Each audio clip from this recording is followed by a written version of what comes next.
شروع اللہ کے نام سے جو بڑا مہربان اور نہایت رحم کرنے والا ہے۔ بسم اللہ الرحمن الرحیم۔ مدینہ منورہ کے بہت بڑے بزرگ نے بتایا، اگر جلدی امیر ہونا چاہتے ہو تو نماز عصر کے بعد یہ ایک سورت پڑھنا شروع کر دو۔ محترم ناظرین، انسان جو خواب دیکھتا ہے ضروری نہیں کہ وہ خواب ہمیشہ اچھے ہی ہوں، بلکہ یہ خواب اکثر اوقات انتہائی عجیب و غریب ہوتے ہیں، اور بعض اوقات تو ایسے ہوتے ہیں کہ انسان ان کو بیان کرنے میں بھی شرم محسوس کرتا ہے۔ یاد رہے کہ خواب اچھا ہو یا برا، خواب تو خواب ہی ہوتا ہے اور اس کی کوئی نہ کوئی تعبیر ضرور ہوتی ہے۔ بعض اوقات اچھے خوابوں کی تعبیر اچھی نہیں ہوتی، جبکہ برے خوابوں کی تعبیر اچھی ہوتی ہے۔ اس لیے خواب کو برا نہیں سمجھنا چاہیے، بلکہ اہل علم سے اس کے تعبیر پوچھ لینی چاہیے۔ اللہ پاک نے اس کائنات کو بے شمار مخلوقات سے آباد فرمایا، پھر اللہ نے انسان کو اشرف المخلوقات اور زمین میں اپنی خلافت کا حقدار ٹھہرایا۔ انسان کو اللہ پاک نے بہت سی وہ نعمتیں عطا فرمائی جو کسی دوسری مخلوق کو میسر نہیں۔ انہی میں سے ایک نعمت خواب بھی ہے۔ خواب مومن کے لیے بشارت ہے، جیسا کہ حدیث پاک سے معلوم ہوتا ہے۔ رسول اللہ صلی اللہ علیہ وآلہ وسلم نے ارشاد فرمایا، نبوت ختم ہو گئی، اب میرے بعد نبوت نہ ہوگی، ہاں بشارتیں ہوں گی۔ عرض کی گئی وہ بشارتیں کیا ہیں؟ ارشاد فرمایا، اچھا خواب آدمی خود دیکھے یا اس کے لیے دیکھا جائے۔ کبھی خواب مستقبل میں پیش آنے والے کسی واقعے کی خبر دیتا ہے، جیسا کہ سورہ یوسف میں اللہ پاک نے ارشاد فرمایا ہے، اذ قال یوسف لأبیہ یا ابتی انی رأیت احد عشر کوکبا والشمس والقمر رأیتہم لی ساجدین۔ ترجمہ، یاد کرو جب یوسف نے اپنے باپ سے کہا، اے میرے باپ، میں نے 11 تارے اور سورج اور چاند دیکھے، انہیں اپنے لیے سجدہ کرتے دیکھا۔ بہت سے خواب ہمارے خیالات، خدشات، حالات، رجحانات کی وجہ سے بھی ہمیں دکھائی دیتے ہیں۔ ان میں سے بہت سوؤں کی کوئی تعبیر نہیں ہوتی۔ یاد رہے، انبیاء کا خواب اللہ پاک کی جانب سے وحی ہوا کرتا ہے اور اس میں شک کی گنجائش نہیں، بلکہ اس سے حاصل ہونے والا علم یقینی ہوتا ہے۔ وحی کی ایک قسم خواب بھی ہے۔ ام المؤمنین حضرت عائشہ رضی اللہ عنہا نے فرمایا، رسول اللہ صلی اللہ علیہ وآلہ وسلم پر وحی کی ابتدا اچھے خوابوں سے ہوئی۔ عام انسان کے خواب سے حاصل ہونے والا علم یقینی نہیں ہوتا۔ خواب کی 3 صورتیں ہو سکتی ہیں: انسانی خیالات، انسان دن بھر جو سوچتا ہے وہی رات کو خواب میں دیکھتا ہے۔ دوم، شیطانی توہمات کہ شیطان اس کے ذہن میں طرح طرح کے وسوسے ڈالتا ہے جنہیں وہ خواب کی شکل میں دیکھتا ہے۔ خواب کی یہ دونوں قسمیں حقیقت میں خواب نہیں بلکہ محض توہمات ہیں۔ سوم، اللہ تعالیٰ کی طرف سے الہامات جو حقیقی خواب ہیں اور نبوت کا 40واں حصہ ہیں۔ چونکہ ان تینوں کے درمیان فرق کرنے کی کوئی یقینی صورت موجود نہیں، اس لیے شریعت میں خواب حجت اور دلیل نہیں ہے، لہٰذا خواب کی بنیاد پر کوئی فیصلہ کرنا ضروری نہیں ہے۔ البتہ صرف انبیاء علیہم السلام کا خواب وحی کے حکم میں ہوتا ہے، اور مومن کے اچھے خواب مبشرات یعنی خوشخبری میں سے ہے۔ اللہ والو، آپ کو یہ بھی بتاتے ہیں کہ یہ خواب ہوتا کیا ہے۔ یاد رہے کہ زمانے قدیم سے لے کر آج تک خوابوں کو مختلف عوامل کی وجہ قرار دیا گیا ہے۔ کبھی اسے جسمانی و ذہنی کیفیت سے جوڑا گیا تو کبھی شعور و لاشعور کی جنگ قرار دیا گیا۔ اسی طرح مختلف خوابوں کی مختلف تشریحات پیش کی گئیں۔ انسان اکثر اوقات نیند کی حالت میں بہت سی ایسی چیزیں دیکھتا ہے جو بیداری اور جاگنے کی حالت میں نہیں دیکھ سکتا۔ عرف عام میں اس کو خواب کے لفظ سے تعبیر کیا جاتا ہے۔ خلاصہ تفاسیر میں ہے کہ خواب میں روح جسم سے نکل کر عالم سفلی میں سیر کرتی ہے اور وہ دیکھتی ہے جو جاگنے میں نہیں دیکھ سکتی۔ اسے حشر روحانی کہنا چاہیے۔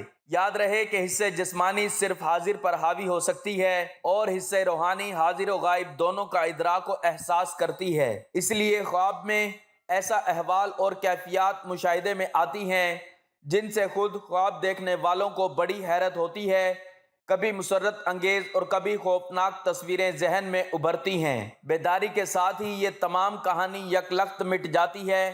یاد رہے کہ قرآن کے متعدد مقامات میں مختلف نوعیتوں سے خواب کا تذکرہ کیا گیا ہے، اور احادیث میں رسول اکرم صلی اللہ علیہ وآلہ وسلم نے اس کی تفصیل بیان فرمائی ہے، جس سے معلوم ہوتا ہے کہ خواب کا وجود حق ہے۔ حضرت ابو سعید خدری رضی اللہ تعالیٰ عنہ رسول اکرم صلی اللہ علیہ وآلہ وسلم کا ارشاد نقل کرتے ہیں کہ آپ صلی اللہ علیہ وآلہ وسلم نے ارشاد فرمایا کہ رات کے آخری حصے کا خواب زیادہ سچا ہوتا ہے، کیونکہ پچھلا پہر عام طور پر دل و دماغ کے سکون کا وقت ہوتا ہے۔ اس وقت نہ صرف یہ کہ خاطر جمع ہی حاصل رہتی ہے، ملائکہ سعادت اور قبولیت دعا کا بھی وقت ہے، اس لیے اس وقت کا دیکھا ہوا خواب زیادہ سچا ہوتا ہے۔ تاہم کسی خواب کے بارے میں یقین کے ساتھ نہیں کہا جا سکتا کہ یہ خواب سچا ہے اور اس کا وقوع یقینی ہے، اس لیے کہ اچھا خواب اللہ کی طرف سے محض ایک رہنمائی ہوتی ہے۔ خواب اللہ کی طرف سے انسان کے لیے کوئی اشارہ ہوتے ہیں، تو ایسے میں چاہیے کہ خواب کی تعبیر ہمیشہ کسی سمجھ اور علم رکھنے والے شخص سے پوچھی جائے، ہر کسی کے سامنے بیان کرنے سے اجتناب کرنا چاہیے۔ کئی لوگ اس بارے میں تذبذب کا شکار ہوتے ہیں کہ خواب بیان کریں یا نہ کریں، تو یاد رہے کہ اچھا خواب بیان کرنا اور سننا دونوں سنت سے ثابت ہیں۔ چنانچہ ہمارے پیارے آقا صلی اللہ علیہ وآلہ وسلم صبح کے وقت صحابہ کرام سے پوچھتے کہ اگر تم میں سے کسی نے رات کو کوئی خواب دیکھا ہے تو بیان کرے۔ صحابہ کرام میں سے کوئی اپنا خواب بیان کرتا تو آپ صلی اللہ علیہ وآلہ وسلم اس کی تعبیر ارشاد فرماتے۔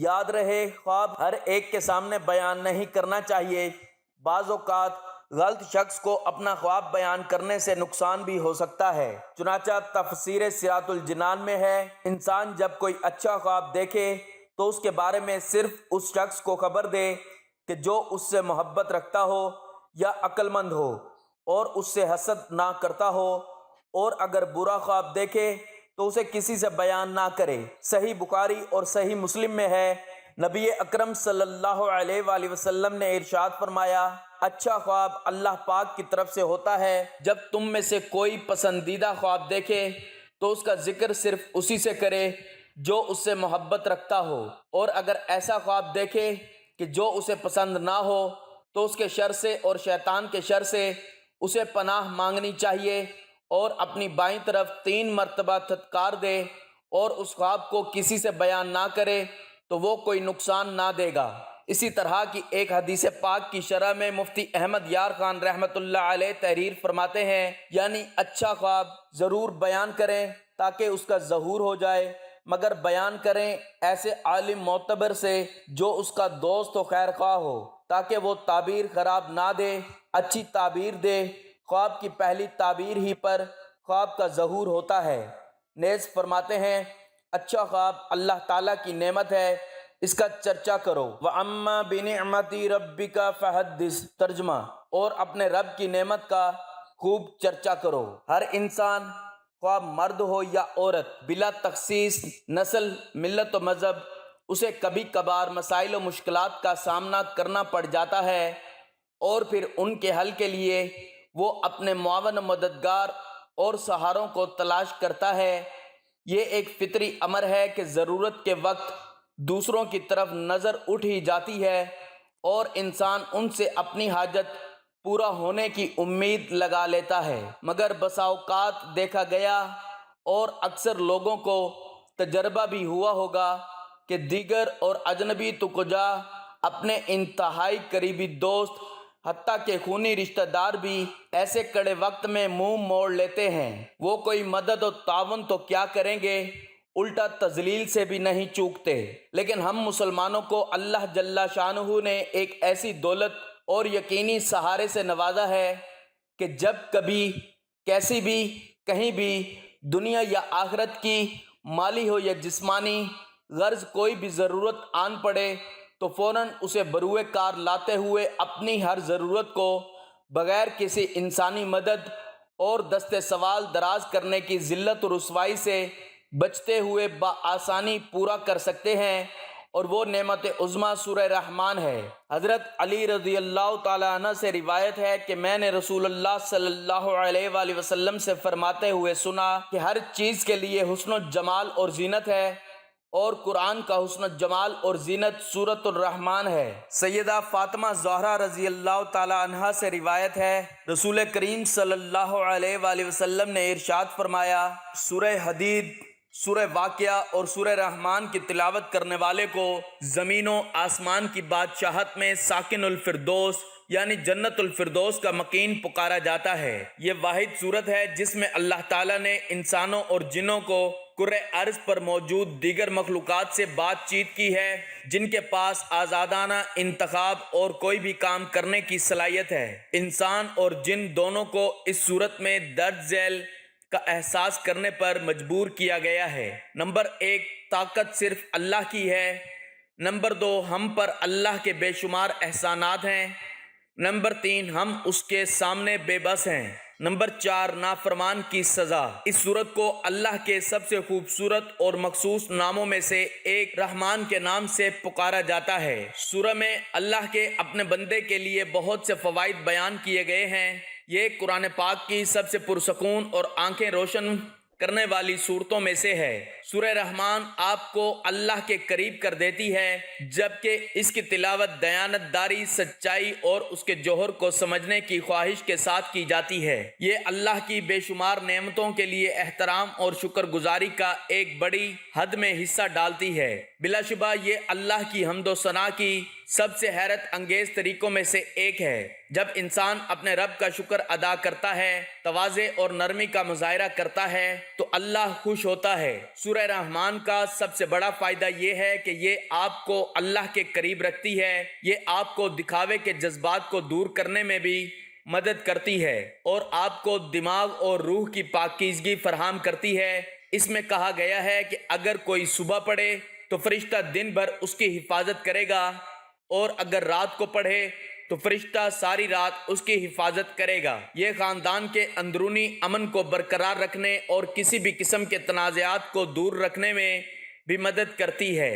اس کے لیے آپ اسے دیوار پر لکھ سکتے ہیں، اور اگر آپ کچھ حاصل کرنا چاہتے ہیں تو آپ اسے پڑھ سکتے ہیں۔ سورہ رحمان میں اللہ تعالیٰ نے اپنی قدرت کاملہ اور حکمت بالغہ کی وہ نشانیاں بیان فرمائی ہیں جو نہ صرف پوری کائنات میں بلکہ خود انسان کے اپنے وجود میں پائی جاتی ہیں۔ اللہ تعالیٰ کی قدرت کے ان مظاہر سے ایک طرف یہ بات واضح ہوتی ہے کہ جو ذات اتنی قدرت اور حکمت کی مالک ہے، اس کو اپنی خدائی کا نظام چلانے کے لیے نہ کسی شریک کی ضرورت ہے، نہ کسی مددگار کی، اس لیے وہ اور صرف وہ عبادت کے لائق ہے۔ دوسری طرف قدرت کی ان نشانیوں سے یہ بات ظاہر ہوتی ہے کہ جس ذات نے یہ کائنات اور اس کا مہیر العقول نظام پیدا فرمایا ہے، اس کے لیے یہ بات کچھ بھی مشکل نہیں ہے کہ وہ انسانوں کے مرنے کے بعد انہیں دوسری زندگی عطا فرمائے۔ اس طرح قدرت کی ان نشانیوں سے توحید اور آخرت کا عقیدہ واضح طور پر ثابت ہو جاتا ہے۔ حضور نبی کریم صلی اللہ علیہ وآلہ وسلم لوگوں کو یہی دعوت دینے کے لیے تشریف لائے کہ وہ ان نشانیوں پر غور کر کے اپنا عقیدہ اور عمل درست کریں۔ اس کے باوجود اگر کچھ لوگ اس دعوت کو قبول نہیں کر رہے ہیں تو وہ اپنا ہی نقصان کر رہے ہیں، کیونکہ اس کے نتیجے میں وہ اللہ تعالیٰ کی طرف سے عذاب کے مستحق بن رہے ہیں۔ سورہ رحمان کا نام اللہ کے خوبصورت ترین ناموں میں سے ایک نام پر رکھا گیا ہے۔ اس صورت میں خدا کے فضل کی مثالیں دی گئی ہیں اور اللہ کے مختلف تحائف کی اہمیت کو دہرایا گیا ہے۔ سورہ رحمان ہمیں رحمت الہی کے تصور پر غور کرنے کی ترغیب دیتی ہے۔ اللہ نے ہمیں مختلف تحائف دیے ہیں۔ یہ دنیا بھی ایک تحفہ ہے۔ درخت، کھانا، ہمارے ارد گرد کا ماحول، ہوا، پانی، صحت مند جسم اور دماغ، خاندان، دوست، سب کچھ ایک تحفہ ہے۔ ہم اس سب کو قدر کی نگاہ سے نہیں دیکھتے ہیں، لیکن اس آخر میں اس طرح کے ہر تحفہ کی اہمیت ہوتی ہے۔ سورہ رحمان ہمیں یاد رکھنے میں مدد کرتی ہے کہ اس طرح کے تمام خدائی احسانات ایسی چیز نہیں ہیں جن سے ہمیں غفلت برتنی چاہیے۔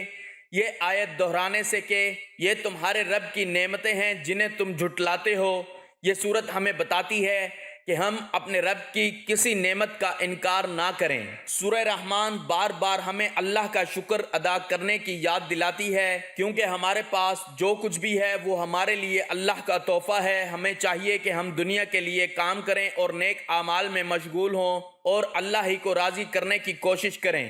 ہمیں معلوم ہونا چاہیے کہ مسلمان ہونے کی حیثیت سے سورہ رحمان کو دل سے سیکھنا امن و سکون کا باعث ثابت ہو سکتا ہے۔ اپنے آپ کو اللہ کے مختلف احسانات کی یاد دلا کر ہم تناؤ اور ذہنی دباؤ کا مقابلہ کر سکتے ہیں اور اپنے ایمان کو بھی مضبوط کر سکتے ہیں۔ پیسہ اور دولت، اس میں کوئی شک نہیں کہ واقعی بہت اہمیت کے حامل ہیں۔ اسلام عام طور پر دولت کی حوصلہ افزائی کرتا ہے، تاہم یہ ہمیشہ پیسہ حاصل کرنے کے حلال طریقوں کی حوصلہ افزائی کرتی ہے۔ یہ صورت مال اور ملازمت کے لیے خاصی قیمتی ہے، جیسا کہ ہر کوئی اپنی زندگی میں کامیاب ہونا چاہتا ہے۔ اس لیے روزانہ سورہ رحمان کی تلاوت آپ کی روزمرہ کی نوکری یا آپ کی نئی شروع کی گئی نوکری کے لیے فائدہ مند ثابت ہوتی ہے۔ جیسا کہ رحمان اللہ کا سب سے شاندار نام ہے جو بہت مہربان اور رحم کرنے والا ہے۔